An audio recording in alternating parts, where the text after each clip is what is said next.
everybody. Welcome to a new segment for the Golf Academy called Tea Time. So this is a departure from our normal Teaching Tuesdays, where we will now be kind of talking in a bit of a long form, almost like a podcast style for you guys. Still going to be talking a lot about golf, but more on the kind of coaching side of things and a little more in depth into some topics. So we're hoping that those of you who are interested really get a lot out of this, and we're excited to do it. So I'm going to introduce my co-host here, Adrienne D'Alessio. Hi, everyone.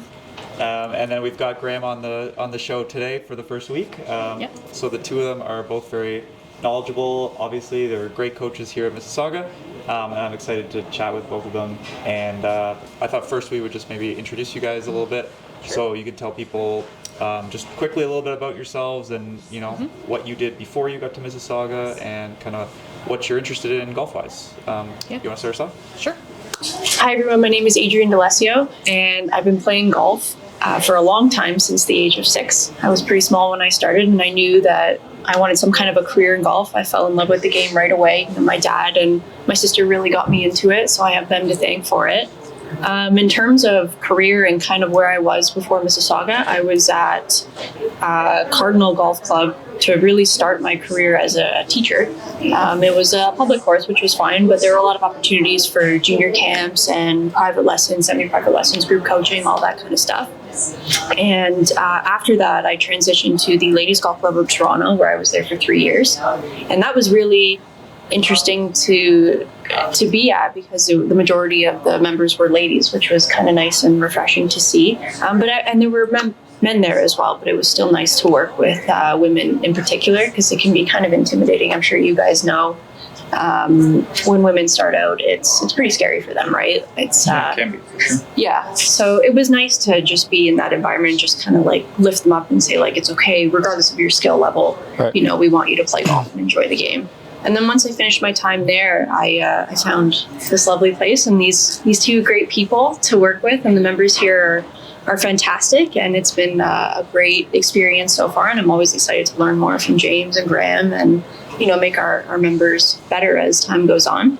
And I guess from a playing aspect, I know I said that I started playing when I was 6, but I did play in tournaments from the age of 10 all the way up to probably 19, 20 years old. So that included CJGA, RCGA, GAO events. So that was when I was a kid, played in those. And then once I was old enough to play in a college or high school level, I did play for Humber College for 2 years. It was a really great experience. Had a lot of fun. It was different than, RCGA and CJGA. Being a kid, it felt a bit more serious, but it was still a lot of fun. So I have a lot of that to integrate into our members here, our juniors, and anyone that really wants to learn. Yeah, like you have a great background in playing and playing at a high level. Yeah, right? For sure. So your role here, obviously you're coaching a lot. Yep. I would kind of say your specialty is kind of junior development and, beginning ladies. Would you say that's right? I would definitely say that. I mean, obviously I'm open to teaching anybody who wants to learn. But yes, definitely specializing in introduction for juniors or junior development and ladies who are just kind of starting out or really want to improve and, find a good group of people to go out there and play with. Yeah, so it's super important to get that intro kid who's maybe going to play golf or maybe not. You give them that good first experience and teach them skills early on. Yeah. And boom, they're golfers for life, right? So yeah. It's such an important role here at Mississauga, I think. Yeah. And there's a lot of juniors here. Like in the 3 years that I've been here, there's a ton of them. Starting right from bumblebees all the way up to our elite and development programs. There's an opportunity for everyone, regardless if you want to take it to a collegiate level or if you just want to play for fun with your family and friends. There's tons to do and tons to learn, which is great. Yeah, love it. Yeah. Okay, Graeme, you want to give us a little rundown? Yeah, so just want to say thank you, James and Adrienne, for having me on as a guest today. For the members that don't know me, I've been at Mississauga, I think this is my 9th year now. So my name is Graeme Edwards. I'm a Class A golf professional here at the club. I started playing golf in high school at the age of 14 or 15. At that time, I was cleaning golf clubs and cleaning carts and stocking the range at our lovely facility. So I owe a lot of my career to Mississauga Golf and Country Club. From there, I learned about the industry. I learned from great professionals James Hutchison was my coach through college, as well as when I played on CJGA Team Canada. So I owe a lot of my swing development and my playing ability to James. We grinded out a lot of sessions out there, so I'm very thankful for that. A lot of hours. Yeah. A lot of hours, and now we get to give back to our membership as well as other lesson clients. Most recently, I was a club fitter and an instructor at Modern Golf Toronto. So I did a lot of lessons there, got some really good background knowledge in the industry. And fast forward to right now, I've been here for another year as an associate, more of a lead role. And we just got back from Kentucky from a learning opportunity down there. So I'm excited to discuss what we learned there. Yeah, and you also played at Humber, right? Yeah, I played at Humber College actually after Adrienne for 2 years, and also played a couple NCAA invitationals. I think you probably did the same. And I also played 1 year professionally. I was fortunate enough to get some sponsorships from some very generous people. I was able to chase my dream playing mini tour events. Nice. And that was also what I did in my gap of 2 years when I left the club and also coming back. So, yeah, forgot to mention that. Perfect. Okay. And I think I'll just give everyone a quick rundown on me if you don't know me. I'm the director of instruction here. I kind of got into golf early, but not seriously for a lot of years. I was a soccer and hockey player growing up. And then golf was just kind of there for me. I got a job here actually caddying and working in the back shop when I was in high school. I'd ride my bike from Air Mills in Dundas where I lived and hop on loops on Saturday and Sunday mornings. So that's kind of how I got my start, but never really took it serious until university. I went to Queen's, I did a history degree, and kind of decided in my fourth year that I'd like to pursue the golf thing. So I went down, actually spent, I spent like 6 weeks in Florida with my grandparents one winter, and I just worked. I just worked on my game with the goal of playing and becoming a pro. And luckily on my first try, I did it in 2012. So I got a job with Club Link, and I worked 4 years for Club Link, and then came over here in 2016 as an associate, and then got the director of instruction role 2 years after that. So yeah, it's been a good ride in golf. I've loved everything about working in this industry. Mm-hmm. I think it's such a good industry. It's so interesting. No day is the same for me or any of you guys, right? Like we're not sitting at computers, I think, which is it's great. Something we like. It's unique. For sure. Yeah. So that's great. And Graeme mentioned we did go to Kentucky recently, all three of us. So that's kind of why we're doing this first episode with all three of us, so we can kind of talk about what we learned in Kentucky. So it was called the camp, or the coaches camp. It was put on by Andrew Rice, who is the director of instruction at Weston Savannah Harbor. Yeah, in Georgia. Yeah. And he's a big,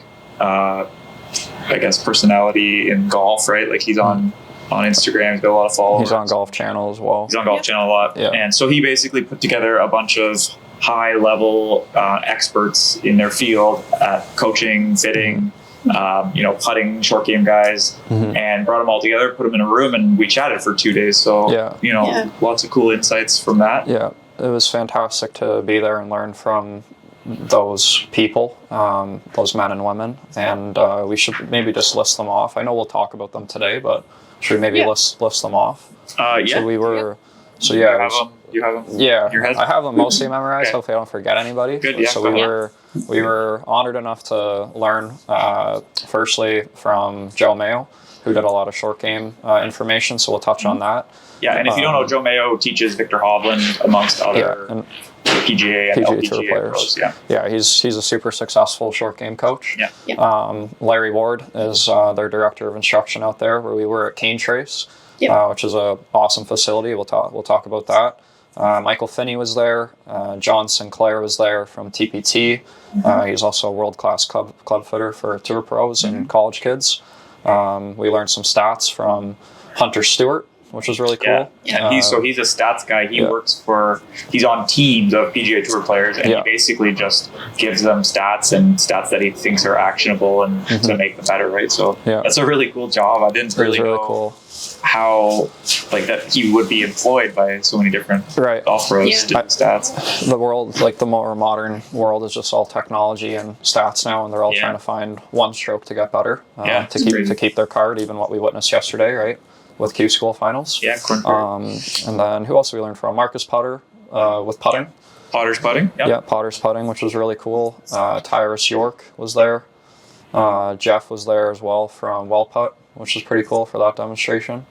I'm trying to think who else was up there. I think that's everybody. Yeah, on the golf side, I think. And there were a few sports medicine doctors that were there just to kind of promote their those are the main injury. Those are probably the main 6 or 7. For golf, for sure. Mm-hmm. So for me, the big overarching impression I got from the event was just all these people are at the absolute top of their field, and they are so passionate. The passion comes through like crazy. It just oozes out of them, right? You hear them talk, and even there was a dinner after the first night, and people were just sitting around and talking about golf after the first day, right? Yeah. All we did for 8 hours was talk about golf, and then we had dinner. More golf. It's just, these people love it, and it's so fun to be around people who love it so much. Yeah. Of course. Did you guys have any other first impressions or anything before we get into kind of some specifics? Right. Yeah. I mean, we met a couple of different people, right? I mean, I know these events are for us to, further our knowledge and education and everything, but it's good to meet new people and hear where they teach out of and what they kind of teach to their students, right? So, yeah, what's his name from Alabama? Stephen DeBoer. Stephen DeBoer. Yes. Yeah, shout out to Stephen. Shout out to Steve, yes. He was a great guy. He's 3-time state teacher of the year or something like that? Yeah, 4-time Alabama. Yeah. Alabama, great. Yeah, he's great. He's an entrepreneur. He's a successful coach, and it's cool to just talk business with him and see his facility. Yeah. We showed him our driving range and our facility as well. So, yeah, it was great. I think just to summarize what James was saying, it was more so inspirational, I would say, for us, maybe during a quiet time of our golf season up in Canada. Some parts of Canada, I guess Southern Ontario, when it's colder. It was inspirational, really, for me. What we were talking about on the way home from Kentucky was we're so excited to share this new knowledge and to help the membership and our outside clients as well. And just to learn from them and see how passionate they are. Cool. Yep. Okay. So I think, Adrienne, you're going to kick us off with talking about the High Performance Academy, which is Larry Ward's academy, and what you thought about their whole setup down there. Yeah. So Larry Ward is the owner of the academy, and Tyrus York. Both of them kind of work side by side and do the main instruction there. So Larry Ward will actually do the full swing side of things, and mainly for collegiate athletes, right? So the facility itself was fantastic. Right? It was massive. It had everything and anything that you could think of. It was an indoor-outdoor facility.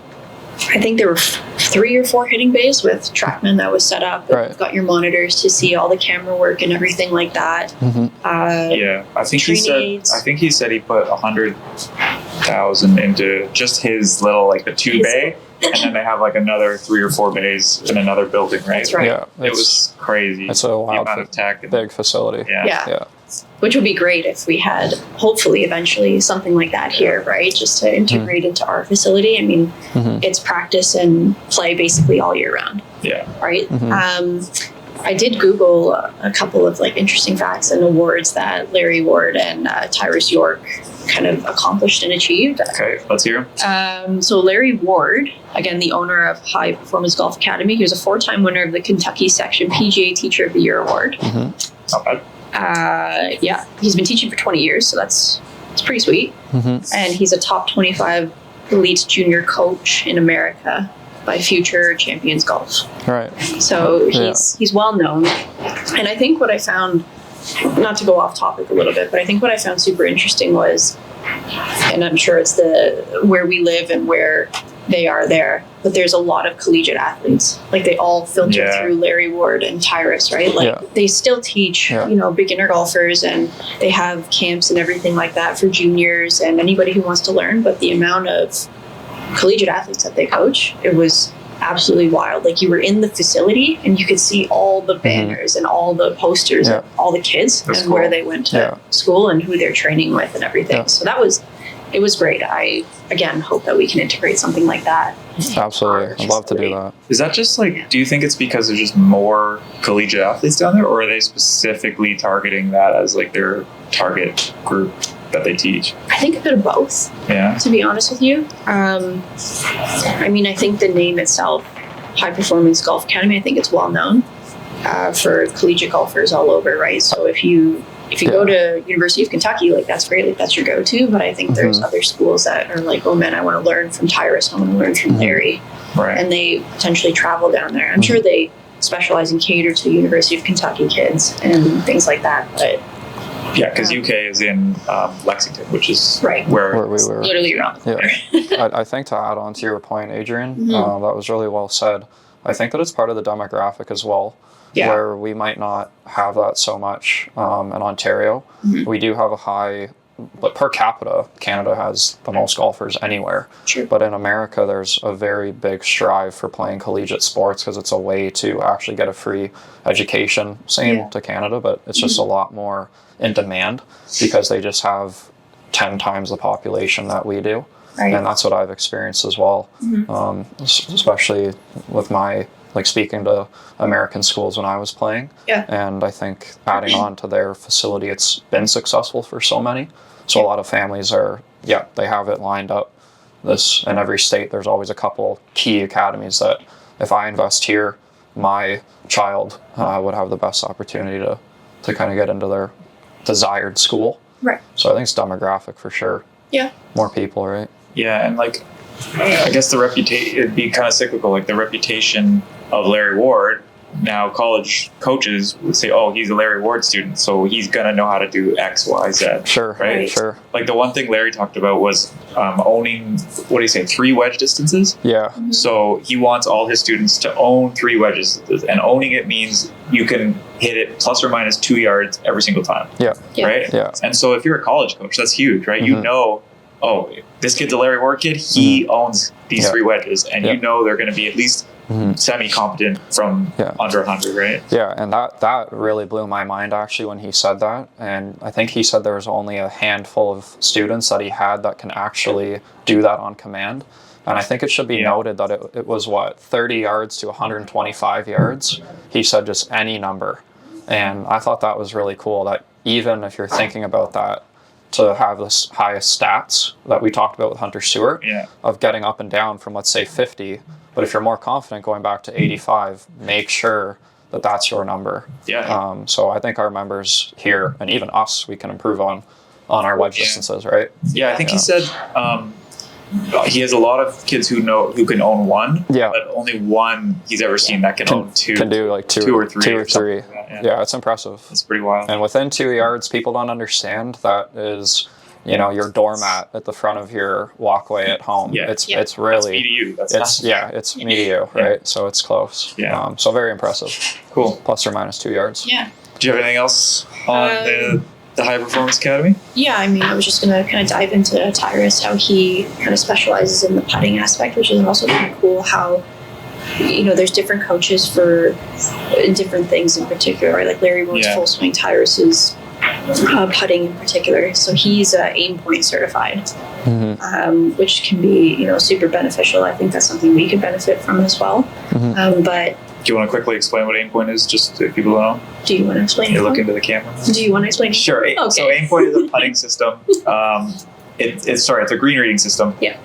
And it basically incorporates feeling the ground with your feet in order to measure how much slope is in the ground, and then using your fingers to, if it's a 1% slope, you put up 1 finger, 2%, 2 fingers, 3%, 3 fingers. And then you line that up, and wherever the outside of your finger is, that's where you're going to aim. So you see a lot of tour pros doing it. You'll see them standing with their feet spread out. Yeah. Maybe their eyes are closed, and then they get behind the ball and they put up their hands. And most people are like, "What the heck are they doing?" They're doing aim point. So it's just a way to read the greens. So sorry, go on. Nope, that's okay. That was a perfect description. I've probably missed half of that, but thankfully you're here. So yeah, Tyrus again specialized in aim point. And before that, I have a couple stats here, if that's okay to share. All the stats. Yeah, so he was actually head coach for Transylvania University in March of 2016. He was also a collegiate athlete himself, University of the Cumberlands. I've never personally heard of that, but that's great. Yeah, that's a place. It is a place. It's real. Let's see what else we have here. So he joined the High Performance Golf Academy in 2011 and has also helped many juniors and collegiate athletes get to the next level of their game. So he's also Samputt Lab certified and KVES certified. KVES is it's pretty cool. I don't know if the members here have ever heard of it, but it's basically just like a motion sensor vest that's being put on to kind of measure your body movements. In 3 dimensions, right? 3-dimensional imaging. Yeah. Cool. So yeah, those were my two, probably my 2 top takeaways, just to kind of see from, an academy perspective, to see your director of instruction, who's Larry Ward, and then Tyrus York. Just like a So you like that structure of kind of being experts in specific parts of the game? Yeah. It's kind of cool, right? I mean, it's good to be knowledgeable in all aspects, so everyone can kind of be like, yeah, I'm going to go see Graeme. They can help me with my short game. I'm going to go see James. He can help me with my putting. But if someone's really struggling with something and someone's an expert, let's say, in specifically short game, they're like, oh, Graeme, I'm going to go see you. We can work on X, Y, Z. That's a great point. Right? Yeah. Actually, that's a very good point. I do think club pros need to be.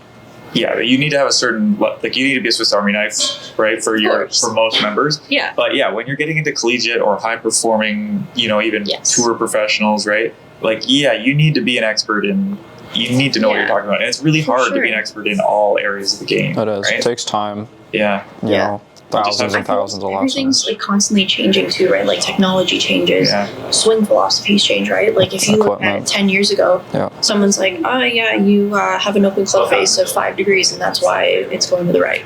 Is it though?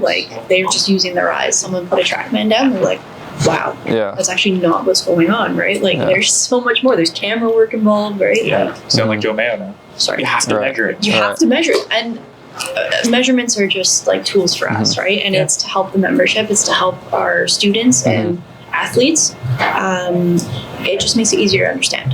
Yeah, they see a number, it's like, okay, instead of 5, let's get down to 2. Okay, you see the difference? That changed like that. Yeah, from doing that. That was really cool too, because Andrew Rice, Larry Ward, and Michael Finney all talked about club face, and that was a really big part of the learning seminar when we were down in Kentucky. Was obviously the grip thing, which we'll talk about later. Yep. But the fact that 70 to 75% of your golf shot is controlled by the club face, and a lot of people focus on path, but what you mentioned there, kind of about identifying where the face is, that's really the quickest way for us as instructors to help the membership's ball flight and our lesson clients' ball flight. Yep. And I think that throughout these podcasts and other guests that you'll have on, we'll talk about various ways to do that and kind of help everyone curve the ball less. That's what we're all about, right? Yeah. Start it straight. Start it straight and don't curve it. Yeah, I mean, little curve is fine, but what you touched on 2 or 3 degrees of plus or minus our club path and our face angle, just to let people know that's okay. You know, the best coaches in the world are teaching that, and it's as long as you can be consistent. Yeah. We want those to be close, relatively close, and go have fun out there. Yeah. So yeah. Cool. Okay, so Graeme, you were going to talk a little bit about what were you talking about? So I was going to talk about just a question. There's an open room discussion in Kentucky, and it was, does your golf coach have to be a good player? And this is an interesting conversation. I had my opinions on it, and I know that you had your opinions on it. We thought about this on the way. Yeah, so I was just driving. Even though I'm employed here, I'm a guest on your podcast, so I'd like you to answer the question first. Guest. I feel honored, but I would like you to answer the question first. Okay, you're turning the tables on me. What you think? Okay, I think it's not a black and white answer. I think it's nuanced. You need to have a certain level of competency, of course, right? You need to be able to show your student, something, right? Yeah. But unless unless your student is an extremely high level athlete, say they're like a tour pro. Let's just take the tour pro. Okay, no one's better than them anyway, right? So why is it important if I can go out and shoot 67, or if I can go out and shoot 75? Like, how does that help the tour pro?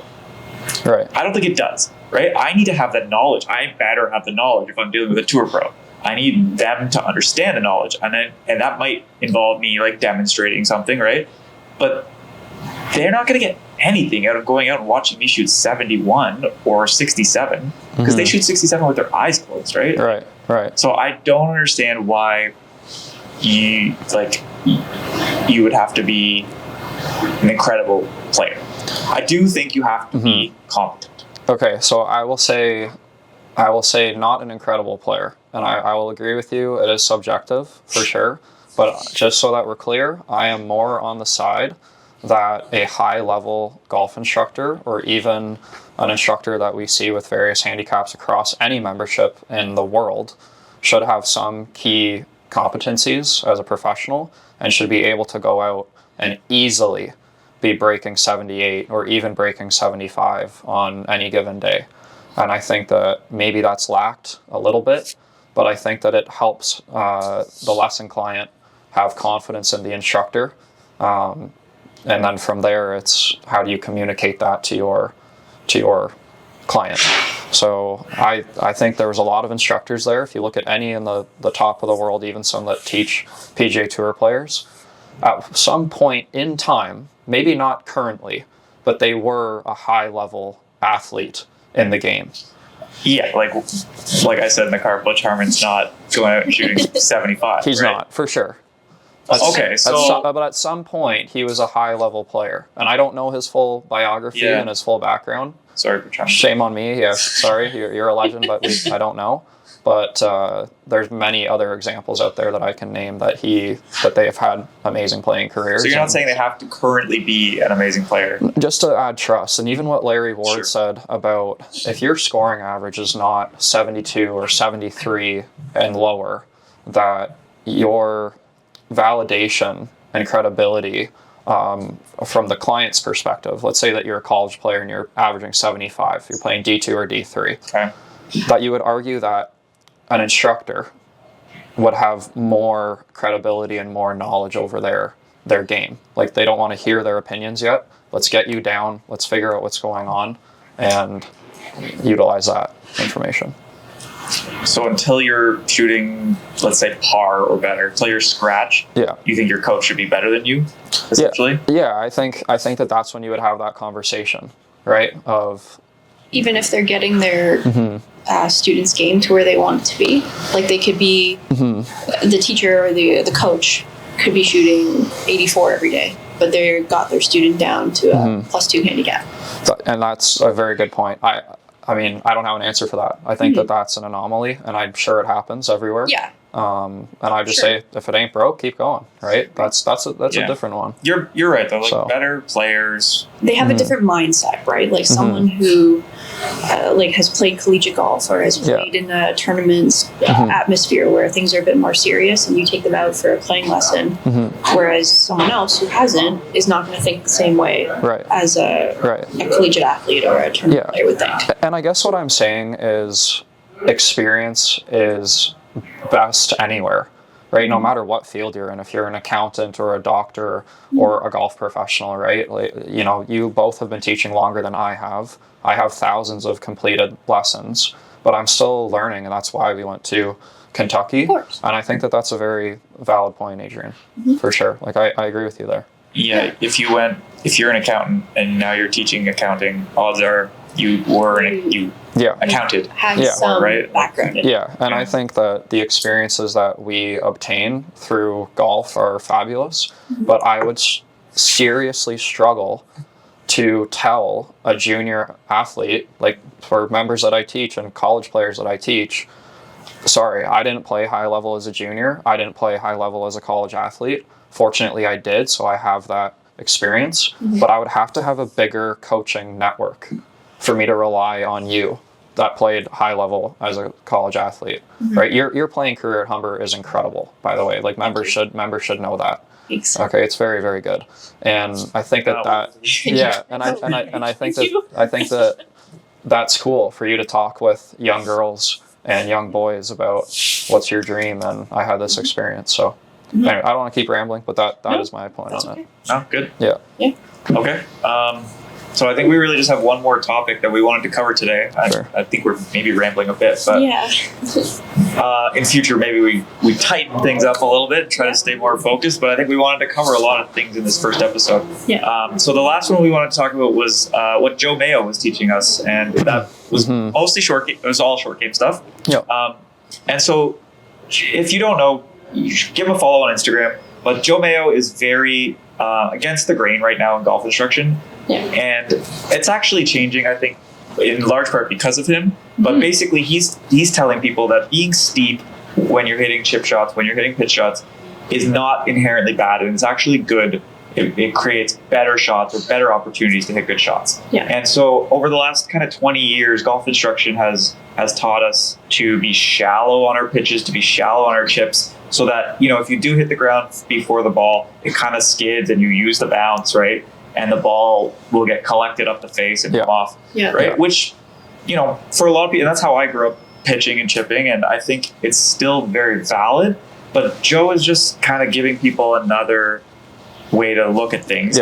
And specifically, and he's teaching a very, like, the shot he shows on Instagram a lot is what he calls the low spinner. So it's like a chip shot that comes out low with a lot of speed and a lot of backspin. It kind of skids when it hits the green and stops really quickly, right? And so his point is, it's okay to get the leading edge exposed to the ground. It's okay to have a little bit of turf interaction. But, you know, you're not going to dig it, according to Joe, because the bottom of your swing arc is going to be higher up. Right? It's above the further earth. away Above from the earth.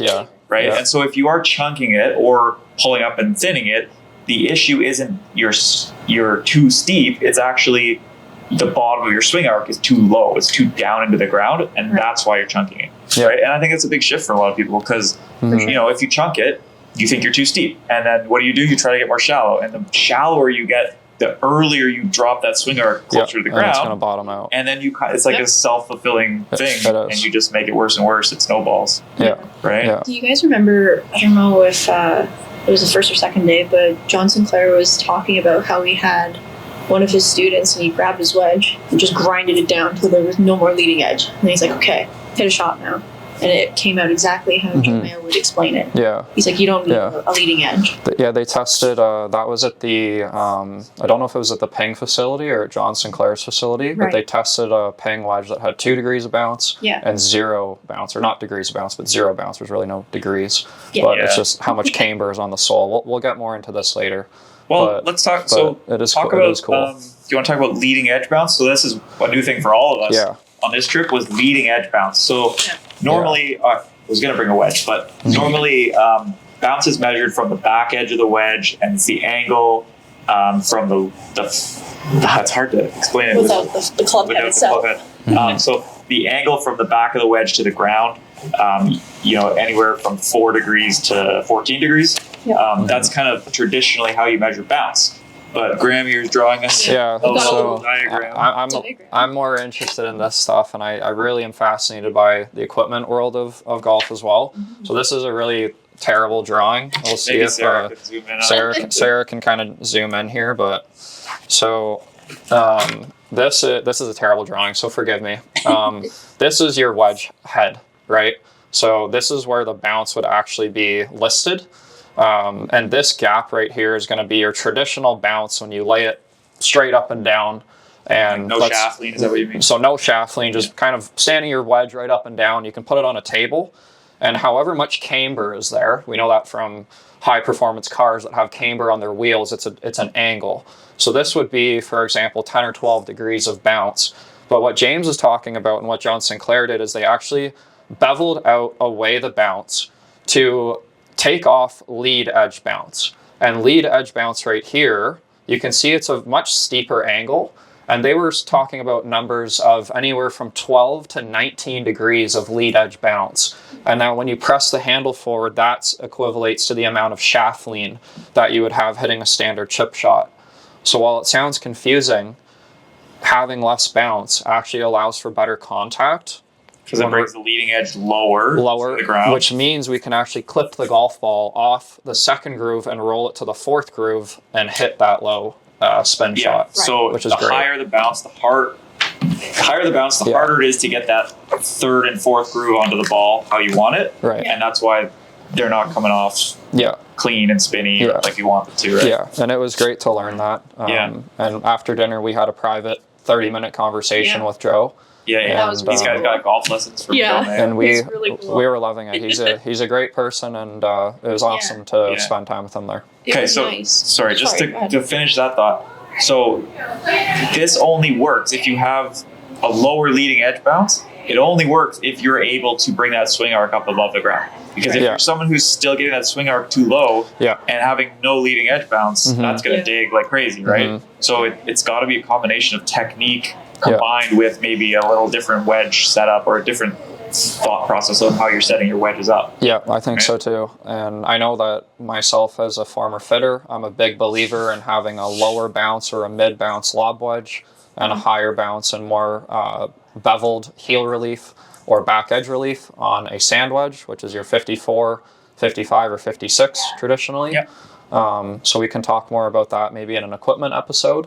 We'll have you back on. I'd love to discuss for fitting. A fitting specific or equipment specific. Maybe do that closer to the spring when all the new clubs are coming out. Yeah, that would be great. And technology is great. And I think that, mentioning to your point, having a wedge setup that's catered to your ability. At Mississauga, our grass is different from Florida. Our humidity and our air density is different from Florida. Or if you go to Nevada, California, or Arizona, the grass is different as well. So it's good to just actually have the right tool, and then you can play your best. And having two different wedges, I think, is super important. Because even around here, you're going to get in situations where you want that club to dig down a little bit more, and then you're going to get in our light, fluffy bunker sand, and you're going to need it to bounce out of that sand, right? So there's, having a good wedge setup is huge. I love it. Great example would be, chipping uphill on 15 with that clumpy grass, or maybe short on 14 at our club. Been there. So we've all been there. Versus having that delicate third shot on 4 going up the hill. And you all know what I mean. Off that tight lie. And the grain will grow into the drainage. Right? So it is a very tough shot. It's a scary shot. And so that's where we need the Joe Mayo shot, right? We need to lean the shaft forward. We need to hit down on it significantly. Like, we need to hit 8-10 degrees down on that ball. But the bottom of that swing arc needs to be just at the ground. It can't be below the ground, right? Otherwise, you're going to dig it. So So we're having confidence in that. Right? So we're down, but the shaft lean is actually leaving, like you're saying, as we go through. So it's kind of able to clip the golf ball. So more teaching videos will come out with that of how we did it and how we learned. So we could talk and maybe we'll put out a little video with this or something. But I plan on it. We could talk forever on what Joe was talking about. Like, it's really cool, and it's really different than most instructors are teaching these days. So I'm really excited to start teaching it to some of my students, and you guys are too. I'd love to implement it for my bunker game and for ourselves. For ourselves, is the biggest thing, right? And help everybody else. So Okay. Be great. I think sorry to interrupt. Like, a big thing that I took away from being in Kentucky and learning from these great instructors was that we can't treat our lessons anymore as like a one-off or like a two-off. It really needs to be like a coaching dedication program where our students and our athletes really need to commit to us and understand that it's going to take a lot of time to get to where you want to be, right? Like, golf is hard. Right? Like, this is not just something where hockey, where someone learns to skate, where you're learning, okay, this is how you turn on an edge. Everybody can turn on an edge. Everybody's got a different swing, right? So you really need to commit to your coach and to the time, right? So you come for one lesson, practice twice, and then I don't need to practice for 4 days, and then come back 2 weeks later. You're stagnant, right? We're really going to make this progression. That's a great point. So Larry Ward gets his students to sign 1-year contracts, right? That's right. So, and it goes both ways. Like, for me, I get energy from how committed my student is. It makes me like excited to teach them, right? It's like it's like performers talk about that when they're in front of an audience. If the audience is good and they're full of energy, then they feel like their performance is better, right? And I feel like that with coaching, like for my students who are like dedicated and they're practicing and they come to me and they have questions and you know they're really into it, I'm like, yeah, let's go. Right? Like it's just energizing. So like that's great. It goes both ways. The more committed a student is, definitely the more the more committed I am. Like I'm doing my best with every student, of course. But like I think you go together and you build. What's that phrase about rising tides lift all boats? Like that's kind of how I feel about when a student is committed. Yeah, a good example of that would be, I guess, when you were coaching me, you would text me every couple days, "What'd you do today? Did you go to the gym? What book are you reading?" And I'm like, "Oh my gosh, yes, like I did this stuff." And you're like, "Okay, see you tomorrow." It's micromanaging, but like it just great. Shows students like what it takes. Right? Yeah, it's great. Because a lot of people don't know what it takes to be great. And I'll admit, it held me accountable. Yeah, you know, and it really. If I didn't complete a practice drill, it was okay. Let's go back and do it. And I think we can help a lot more people that way. Cool. For sure. Do you guys have anything else you want to touch on before we wrap this first episode? This was kind of more an introduction, I guess, to your podcast, right? But I just want to say thank you again for inviting me, and thank you for inviting me to Kentucky. Thank you to Mississauga for the support.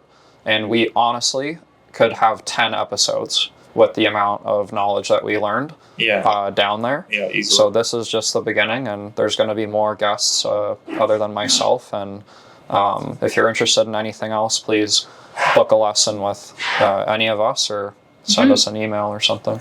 Absolutely. Nice. So you good? I think we're good. Yeah. Okay. This is great. So thanks everybody for watching. If you made it this far, I know it was a longer piece of information than you're used to consuming on our Teaching Tuesdays. But we hope we convey just how passionate we are about coaching. You know, the three of us, we love to coach. We love when people get better, even if it's like someone who's never hit the ball off the ground and you hit it off the ground that first time. Like that makes us all so happy, right? So if you want to get better, reach out to us. And we'll put a plan together. It's best to start in the winter. We're lucky we have the golf simulators. But like if you're coming to us in May and you want to go play good golf in June, it's really tough. But if you come to us in January and we say, okay, we got 4 months, let's get after it and let's put a plan together, then like you are well on your way, right? So don't wait. Come see us because we're passionately ready to help you. And if you have any questions about any of the stuff we chatted about today, the technique, I know we didn't get too deep into some of this technique stuff, but if you have any questions for us, we'll put our contact info below the video here. And we'll hope to see you all soon. Big thank you to Sarah DeMarco for filming this for us and editing it, getting it up on YouTube. And we'll see you in episode 2 soon.